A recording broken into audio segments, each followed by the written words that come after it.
ஸ்ரீகுருப்போ நம. வாக்கர்த்தா பிவசம்ருக்தௌ வாக்கர்த்தா பதிபக்தயே ஜெகதப்பிதரௌ வந்தே பார்வதி பரமேஸ்வரௌ. எல்லாம் வல்ல அம்மையப்பனாக விளங்கக்கூடிய மீனாட்சி அம்பிகா சமேத சுந்தரேஸ்வர பெருமானுடைய திருவடிகளை வணங்கி எல்லா உயிர்களும் எல்லாரும் நல்லா இருக்கட்டும். வாராகியின் நல்லாசிகள். உலகம் முழுவதும் வாழக்கூடிய நெக்ஸ்ட் ஜென் நேயர்கள் அனைவருக்கும் உங்கள் தாம்பரம் வாராகி ஈசனேசன் சுவாமியுடைய நல்லாசிகள், வாழ்த்துக்கள். ஜெய் வாராகி. இந்த பிறந்திருக்கக்கூடிய 2026 ஜாதக கர்மா, இந்த 26 ஜொலிக்க போகக்கூடிய ராசிகள், அப்படி இல்லைன்னா கர்ம வினைகளின்படி 6 வயசுலேருந்து 60 வயசு வரையிலும், அப்போது மாணவ செல்வங்களாக இருந்தாலும் உங்களுடைய வாழ்க்கை எப்படி இருக்க போகுது, ஒவ்வொருத்தருக்கும் இந்த 2026 உங்களுடைய வாழ்க்கை எப்படி இருக்க போகுது, என்னெல்லாம் வாழ்க்கையில் நடக்க போகுது. ஏன்னா வாழ்க்கைன்னு சொல்லிட்டாலே இந்த பூமியில் ஒரு உயிர் பிறக்குது அப்படின்னு சொன்னாலே அது கர்ம வினைகளை அனுபவிப்பதற்காக போன ஜென்மா அல்லது புனர்ஜென்மா ஜென்மாந்தரத்தில் அந்த உயிர் செய்த கர்ம வினைகளை அனுபவிக்கிறதுக்கு தான் இந்த பூமியில், அது புல் பூண்டு பூச்சியிலிருந்து சின்ன எறும்பாக இருந்தாலும் சரிதான், சிங்கமாக இருந்தாலும் யானையாக இருந்தாலும் ஆடு மாடுகளாக இருந்தாலும் மனிதர்களாக இருந்தாலும் தெய்வமே இருந்தாலும் இந்த பூமியில் பிறக்கிறாங்கன்னா அவங்க அந்த கர்ம வினையை அனுபவிக்க போகிறாங்கன்னு அர்த்தம்.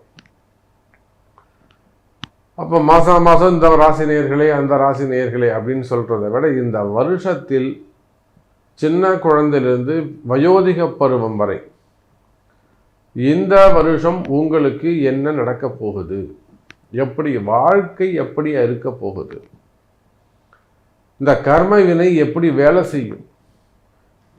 அதுக்கு காரணம் 3 பெயர்ச்சிகள்: ராகு கேது பெயர்ச்சி, குரு பெயர்ச்சி, சனி பெயர்ச்சி.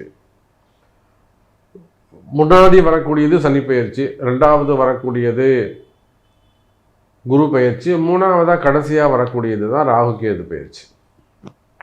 இந்த ராகு கேதுக்கள் தான் உங்களுடைய அல்லது நம்முடைய கர்ம வினைகளை சுட்டி காட்டக்கூடிய கிரகம். ஒரு ஜாதகத்தில் ராகு கேது எங்கே இருக்காங்களோ அந்த இடத்த வச்சு தான் அந்த பாபத்துவம் தீர்மானிக்கப்படுகிறது. இவன் போன ஜென்மாவில் ஒரு பொண்ணை கெடுத்துருக்கிறான், இவன் ஒரு பெண்ணை கொலை பண்ணி இருக்கிறான், இல்லைன்னா கிணத்துல முடிச்சு தள்ளி இருக்கிறான், இல்லைன்னா இவனே சூசைட் பண்ணிகிட்டு இருக்காப்புல, இல்லைன்னா ஒரு பெண்ணாக இருந்தாங்கன்னா 4 பேரை ஏமாத்திருக்கிறாங்க, நயவஞ்சகம் பண்ணியிருக்கிறாங்க, விஷத்தை வச்சு கொண்டு ஏதோ ஒரு பாவத்துவம் பண்ணியிருக்கிறாங்க.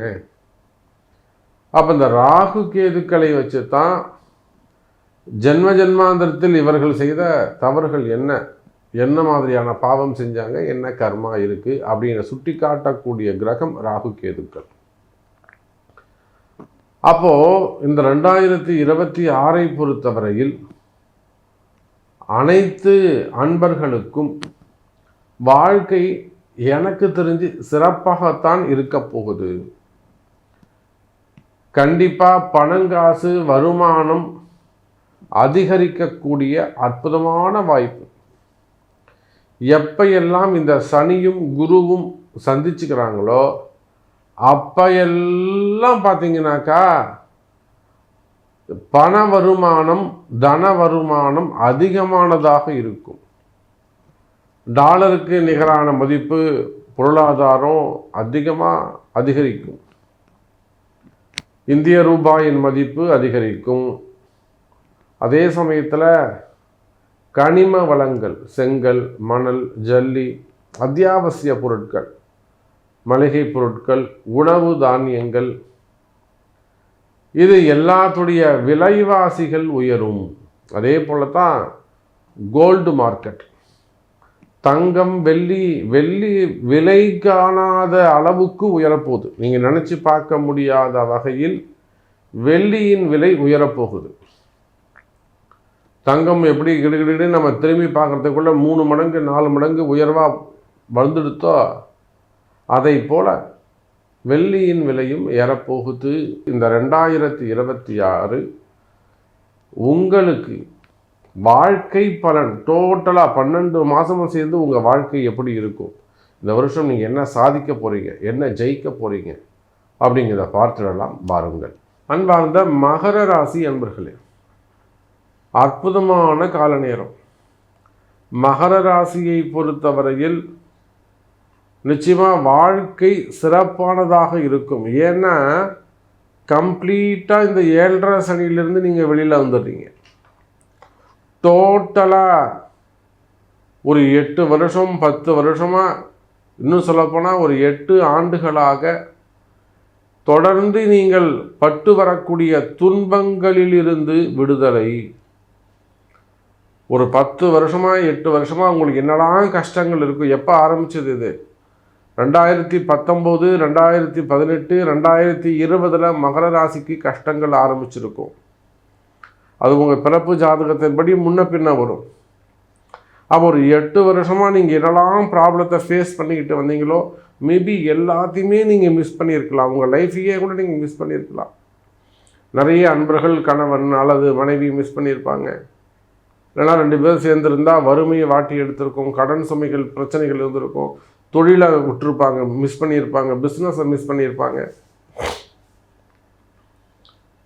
அப்போ இதெல்லாம் இந்த மாதிரியெல்லாம் இந்த 7.5 சனியினால் ஏற்பட்ட கஷ்ட நஷ்டங்களை நீங்கள் அது ரெக்கவரி ஆகிறதுக்கு இன்னும் ஒரு நிறைய டைம் தேவைப்படும்.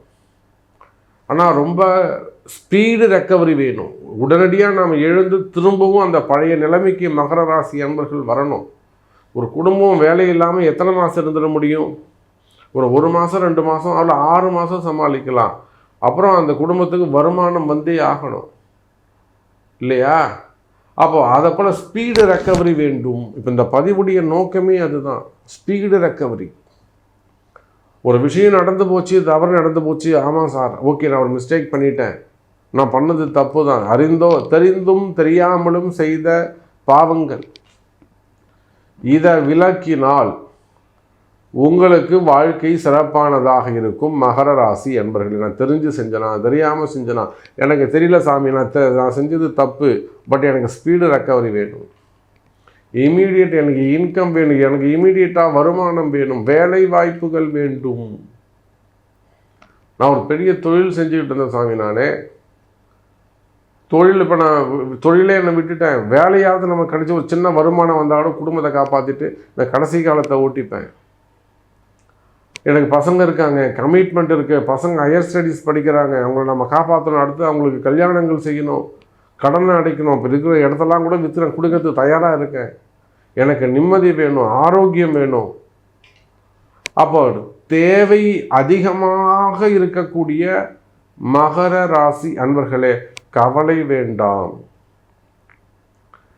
இந்த வருடம் முழுவதும் கம்ப்ளீட்டாகவே நீங்கள் இந்த 7.5 சனியிலிருந்து விடுபட்டு விட்டீர்கள். அதுவும் ஸ்பெசிஃபிக்காக மார்ச் மாதத்திலிருந்து மகர ராசி அன்பர்களுக்கு படிப்படியாக நல்ல முன்னேற்றங்கள் வரும்.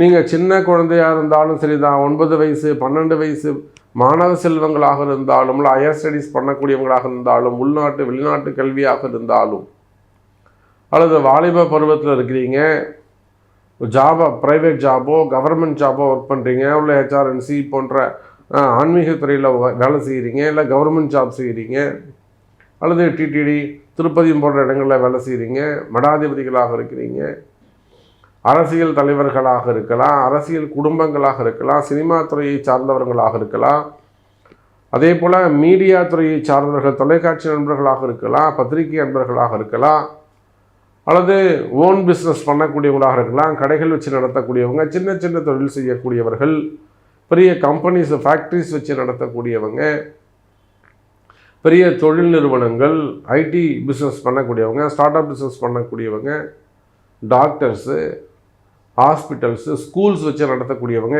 காலேஜஸ் வச்சு நடத்தக்கூடியவங்க, அதே போல் share market, stock market, trading business செய்யக்கூடியவர்கள், கனிம வளங்கள் பிஸ்னஸ் பண்ணக்கூடியவங்க, ரியல் எஸ்டேட் பண்ணக்கூடியவங்க, பில்டர்ஸ் அந்த தொழில் செய்யக்கூடியவங்க, டெண்டர் பிஸ்னஸ் எடுத்து பண்ணக்கூடியவங்க, பண்ணைகள் வச்சு நடத்தக்கூடியவங்க, பெரிய மில்லுங்க வச்சு நடத்தக்கூடியவங்க, டெக்ஸ்டைல் பிஸ்னஸ் பண்ணக்கூடியவர்கள், மெடிக்கல்ஸு, ஹார்ட்வேர்ஸு அந்த மாதிரி ஷாப்ஸ் வச்சு நடத்தக்கூடியவங்க, ரெண்டல் பிஸ்னஸ் பண்ணக்கூடியவங்க, விவசாய பெருமக்கள், குத்தகைக்கு எடுத்து விவசாயம் செய்யக்கூடியவங்க, அதே போல் எக்ஸ்போர்ட் இம்போர்ட் பண்ணக்கூடியவங்க. அப்போ நீங்கள் எந்த துறையை சார்ந்தவர்களாக இருந்தாலும் எனி பிஸ்னஸ், பெரிய பெரிய நிறுவனங்கள், இடதோஷங்களாக இருக்கலாம், பூமி தோஷங்களாக இருக்கலாம், செய்வினை கோளாறுகளாக இருக்கலாம். நல்லா இருந்ததுங்க சாமி, எங்கள் குடும்பம் இப்படி ஆயிடுச்சு, நாங்கள் சிறப்பாக இருந்தோம் சாமி, இப்படி நடந்துட்டோம், இப்படி வந்துட்டோம், இப்படி மாறிட்டோம். அப்போ இதுக்கெல்லாம் என்ன காரணம்? நிச்சயமாக அது கால நேரங்கள் தான், தோஷங்கள் தான்.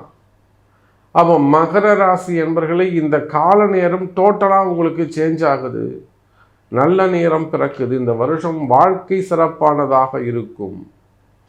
அப்படி மகர ராசி என்பர்களே, உங்களுக்கு உங்கள் வாழ்க்கை சிறப்பாக இருக்கணும்னா நீங்கள் எந்த மாதிரியான கஷ்டத்தில் இருந்தாலும் சரிதான், எந்த மாதிரியான துன்பங்கள்லேருந்து நீங்கள் விடுபட்டு இருந்தாலும் சரிதான், நான் திரும்பவும் நான் உங்களுக்கு பழைய நிலைமைக்கு, ஒரு நல்ல நிலைமைக்கு நான் வரணும் சாமி, என் குடும்பம் சிறப்பாக இருக்கணும் சாமி, எனக்கு தொழில் வேணும் சாமி, எனக்கு வருமானம் வேணும் சாமி, எனக்கு வேலை வேணும் சாமி, எனக்கு நிம்மதி வேண்டும் சாமி, எனக்கு ஆரோக்கியம் வேண்டும் சாமி, எனக்கு திரும்ப நான் நல்லா இருக்கணுங்க, நான் நல்லவன் சாமி, நான் நல்லா இருக்கணும் சாமி அப்படின்னு யாரெல்லாம் நினைக்கிறீர்களோ, அப்போ இந்த வருஷம் நீங்கள் வழிபாடு செய்ய வேண்டிய தெய்வங்கள் எது? வழிபாட்டு தெய்வம், வழிகாட்டும் தெய்வம், அதிர்ஷ்ட தெய்வம். இந்த 3 தெய்வங்களையும் நீங்கள் வழிபாடு செய்ய வேண்டும். அந்த 3 சாமியும் அந்த 3 தெய்வமும் உங்கள் பிறப்பு ஜாதகத்தின்படி இப்போ எந்த கோவிலில் இருக்காங்க, எந்த ஆலயத்தான் நீங்கள் போகணும், இந்த வருஷம் நீங்கள் எந்த தெய்வத்தை வழிபாடு செய்யணும், இந்த வருஷம் நீங்கள் எந்த கோவிலுக்கு போனால் ஜெயிக்க முடியும் என்பதை உங்கள் பிறப்பு ஜாதகம் கொண்டு அறிந்து அந்த தெய்வ வழிபாடுகளை, அதிர்ஷ்ட தெய்வத்தை நல்லா வழிபாடு செய்வீர்களே ஆனால் கவலை வேண்டாம். மகர ராசி அன்பர்களே, இந்த வருடம் முழுவதும் உங்கள் வாழ்க்கை சிறப்பானதாக இருக்கும், வாழ்க்கையில் நல்ல முன்னேற்றங்கள் இருக்கும், சிறப்பான எதிர்காலம் அமையும், இழந்ததையெல்லாம் மீண்டும் பெறக்கூடிய நல்ல அதிர்ஷ்டம் உருவாகும். மகர ராசி அன்பர்களே.